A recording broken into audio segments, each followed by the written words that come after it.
Ici Alex Wagner. Aujourd'hui, je suis coach en séduction et je peux vous dire que je reviens de très loin. Dans cette vidéo, je vais vous raconter des secrets intimes que je partage avec aucun de mes amis et que je partage même pas avec ma famille. Le truc, c'est que jusqu'à mes 30 ans, j'étais vraiment nul avec les filles. Ça peut surprendre certains qui pensent que le physique, ça fait tout, mais la séduction, en réalité, c'est un savoir-faire qui s'apprend et personne ne m'avait appris à moi. Parce que quand j'étais jeune, à l'école, au lycée, j'étais en Angleterre, à l'école, dans une école où il n'y avait que des mecs, pas de nanas, donc j'avais pas d'interaction avec les filles. En plus, mes deux frères sont beaucoup plus jeunes que moi, donc eux pouvaient rien m'apprendre. Mon père ne m'a rien pris en séduction. Et sur ces points-là d'interaction humaine, j'étais surtout élevé par ma mère, qui m'avait inculqué une vision un peu féministe des choses, c'est-à-dire qu'il fallait respecter la femme.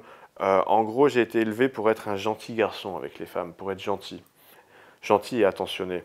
Du coup, dans mon adolescence, j'étais surtout marqué par une impuissance totale à agir sur mes désirs d'homme, sur mes instincts masculins. J'avais des sentiments pour les femmes et je ne pouvais rien faire avec ces sentiments. Ça restait à l'intérieur de moi. Et du coup, je regardais les filles de loin, même les filles que je connaissais, je les regardais de loin pendant qu'elles sortaient avec mes potes. Et ça me blessait. Et moi, j'obsessionnais sur elles, je tombais amoureux à chaque fois, je tombais très amoureux. Au lycée, j'ai eu mes premiers rencarts, j'ai eu certains rencarts, je me souviens d'Élodie, Évodie, Alexandrine, Aurore, Olivia, Laure, peut-être que j'en passe, mais en tout cas, elles m'ont marqué ces filles. Et j'arrivais à rien parce que j'étais dans un schéma type très gentleman, si vous voulez. Je sortais, je les emmenais, je passais du temps avec elles, je les emmenais en rencard, au ciné, au resto. Le truc, c'est que j'étais pas du tout sexué avec ces filles. Et résultat, quand au bout du 8e rendez-vous, j'arrivais enfin à avoir le courage d'aller pour les embrasser, je me prenais un gros vent parce qu'elles n'avaient pas envie de ça avec moi. Elles me voyaient plus comme leur pote. Je peux vous dire que j'étais assez grave. À la Saint-Valentin, j'envoyais à des filles des poèmes. C'était stérile, c'était contre-productif et franchement, c'était douloureux. La première fois où j'ai couché avec une fille, j'avais 19 ans, et donc assez tardivement. Et de 20 à 30 ans, j'ai eu 2 copines sérieuses, des copines super, j'ai rien à dire là-dessus, mais j'ai le sentiment de les avoir eues un peu sur un malentendu, c'était un coup de chance.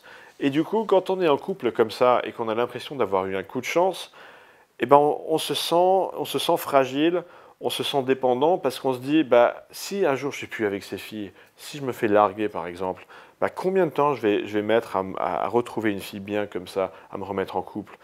Et les périodes où j'étais célibataire de 20 à 30 ans, j'étais strictement incapable de provoquer mon destin. Si je voyais une fille qui me plaisait dans la rue ou même dans une soirée, une fille que je connaissais pas, j'étais incapable d'aller l'aborder. Je me sentais nerveux. J'ai tenté une fois ou deux, mais évidemment, j'étais un peu quasiment tremblotant, donc ça n'a pas marché, ça ne pouvait pas marcher. Je me souviens, j'avais un pote à l'époque, un pote d'école d'ingénieur, un Marseillais. Il se débrouillait vachement bien avec les filles, c'était un peu le bon dragueur. Et je le voyais faire, il abordait les inconnus, ça marchait. Pourtant, physiquement, il n'avait rien de spécial, c'était peut-être un 5 sur 10 physiquement, on va dire. Il avait la tchatche, et moi, je n'avais aucune idée comment il faisait. Je le voyais revenir, et je lui disais, mais qu'est-ce que tu leur as raconté? Et lui, il me disait, oh, je sais plus, j'ai sorti une connerie. Je savais pas ce qu'il disait, je savais pas comment il faisait. Bref, je pigeais pas du tout. Et ce qui était frustrant pour moi, c'est que ce pote-là, qui était peut-être 5 sur 10 physiquement, on disait de moi que j'étais un beau gosse, et moi je pensais que c'était le physique d'un mec qui faisait qu'il réussissait ou pas avec les filles, donc je me disais, mais qu'est-ce qui se passe? Comment ça se fait que moi, j'ai aucun succès avec les nanas? Du coup, j'essayais d'attribuer ça à un aspect de mon physique qui peut-être ne clochait pas. Je me disais, ah ouais Alex, c'est parce que tu es blond, c'est parce que tu as les yeux bleus, et ça, tu sais bien, c'est le stéréotype sociétal, on dit le grand brun ténébreux, c'est lui le séducteur. Moi, je correspondais pas au grand brun ténébreux, j'étais peut-être grand, mais j'étais pas brun, j'étais pas ténébreux, donc je me disais, c'est pour ça que ça marche pas. Jusqu'au jour où je suis tombé sur un bouquin qui s'appelle The Game, vous le connaissez peut-être. Et là, j'ai réalisé que tout ça, la séduction, eh ben, c'est un skill set, c'est un savoir-faire, c'est quelque chose qui s'apprend. C'est un ensemble de croyances, d'attitudes, de comportements. Et ça, pour moi, c'était la révélation. Mais je peux vous dire que j'en ai vraiment chié. J'en ai vraiment chié parce que il faut comprendre que je sortais de 20 ans de croyances négatives, de 20 ans d'avoir une petite voix à l'intérieur de moi qui me répétait: Alex, non, toi, tu n'es pas un dragueur, toi, tu ne sais pas séduire, toi, tu ne sais pas aborder les filles, toi, tu ne sais pas faire, tu n'es pas comme ces mecs-là qui, eux, savent faire.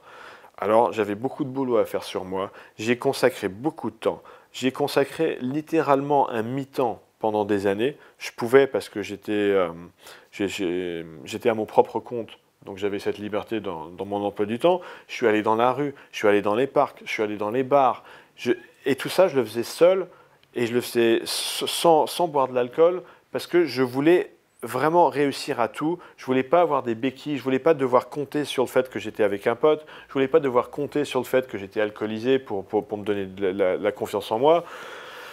Donc, quasi quotidiennement, je sortais de ma zone de confort, je sortais très loin de ma zone de confort, j'avais peur, et voilà, c'était chaud.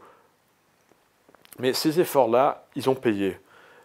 Après plusieurs années de travail, bah, j'en suis arrivé à, je pouvais voir une fille qui me plaisait dans la rue, je pouvais l'aborder, entretenir une conversation avec elle, prendre son numéro, la rencarder, sortir avec elle et coucher avec elle. Pour quelqu'un qui, comme moi, aurait trouvé ça impensable quelques années auparavant, c'était comme d'avoir tout d'un coup un super pouvoir.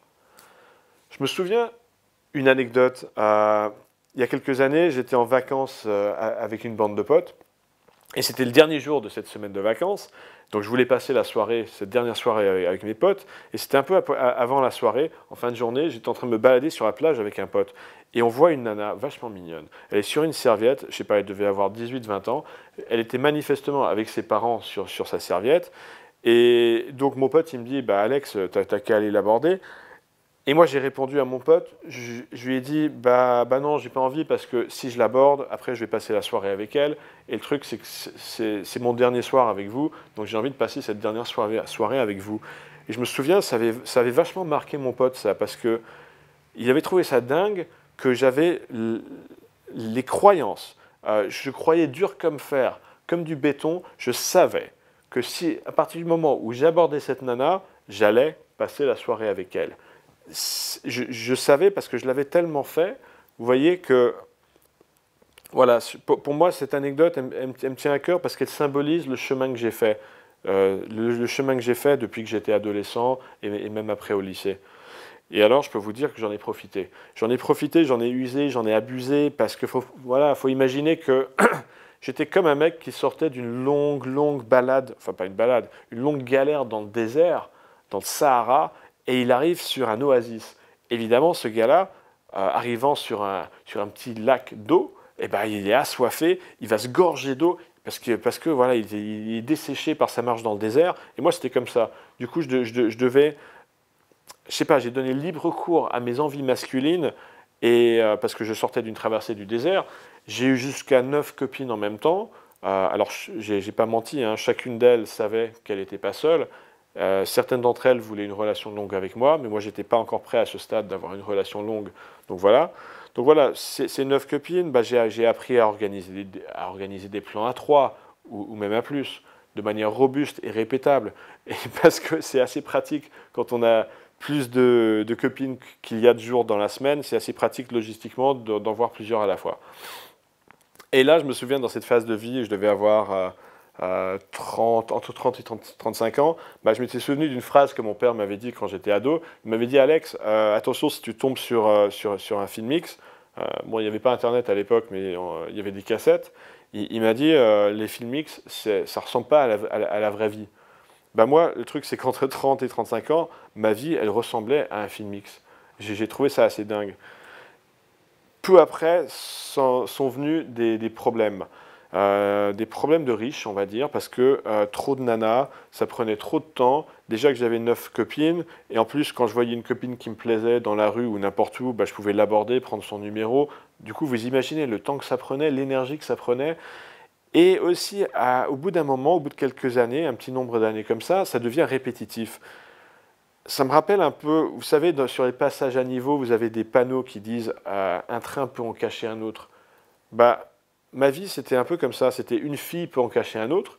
Parce que comme j'avais accès tout d'un coup à peu près toutes les filles que je croisais, et ben, c'était comme un réservoir sans fin. Je me disais, mais où est-ce que ça va se terminer? Je vais jamais arriver à bout de ça. Je vais jamais sortir avec toutes les filles de Paris. Je vais jamais pouvoir coucher avec toutes ces filles. Donc c'était assez épuisant. Et m'est venue alors la volonté de me poser, de trouver une fille pour le long terme, pour une relation sérieuse. Ça, c'est une démarche que j'ai fait aussi de manière très délibérée. Je vous raconterai dans une autre vidéo comment j'ai fait pour me conditionner, pour rencontrer la fille que je voulais pour le long terme. Mais bref, je suis tombé sur cette fille un soir dans le métro. Elle s'appelle Carole.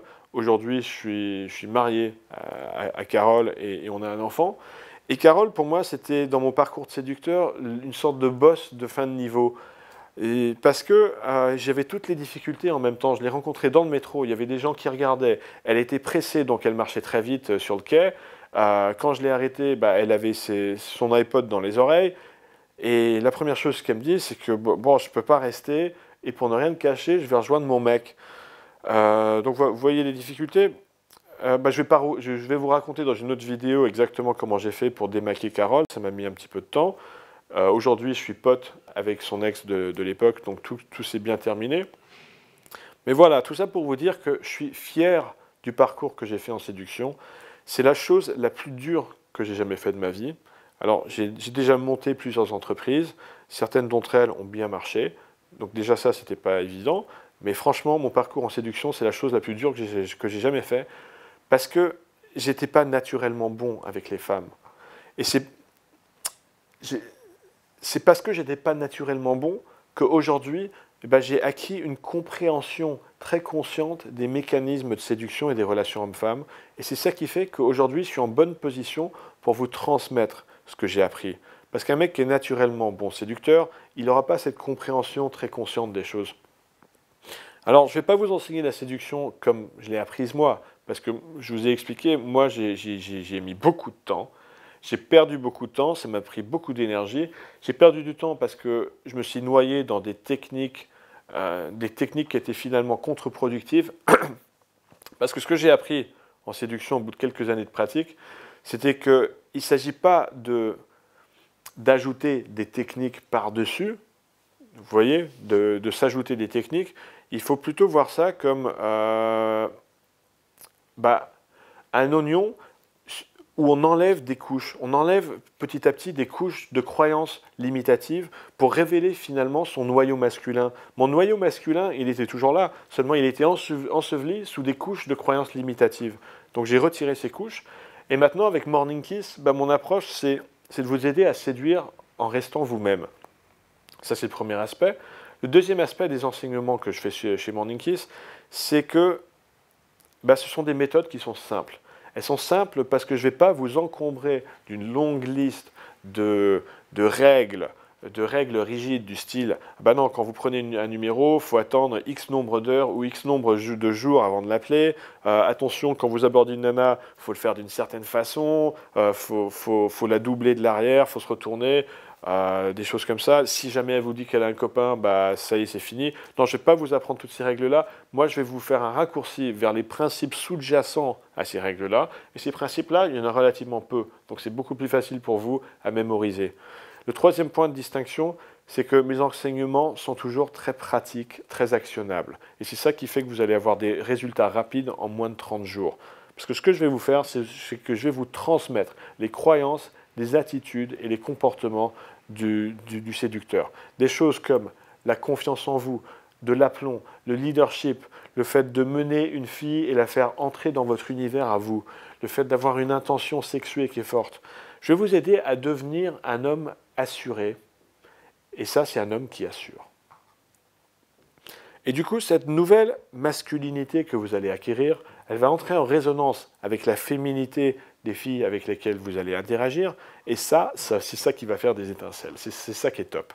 Alors, le premier pas à faire pour en savoir plus, c'est de cliquer sur le bouton, cliquer sur le bouton rouge pour télécharger. Vous allez voir, c'est un petit cadeau que je vous propose, un cadeau de bienvenue.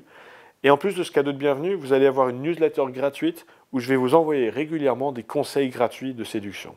Alors je vous dis à très vite de l'autre côté.